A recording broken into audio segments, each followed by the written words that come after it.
যুক্তরাষ্ট্রের president Donald Trump সরাসরি নাম উল্লেখ না করেই ইউক্রেনের প্রেসিডেন্ট ভলোদিমির জেলেনস্কিকে বলেছেন অকৃতজ্ঞ।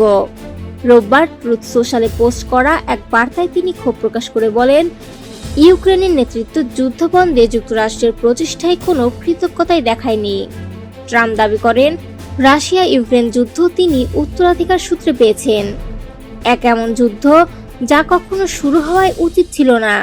তার ভাষায়, এটি সবার জন্য পরাজয়জনক, বিশেষ করে লাখ লাখ মানুষের জন্য যারা কোনো প্রয়োজন ছাড়াই প্রাণ হারিয়েছেন। এদিকে যুদ্ধ থামাতে ট্রাম্প দিয়েছেন এক বিতর্কিত শান্তি চুক্তির প্রস্তাব। ২৮ দফার সেই চুক্তি মানার জন্য ইউক্রেনকে ২৭ নভেম্বর পর্যন্ত সময় বেঁধে দেওয়া হয়েছে।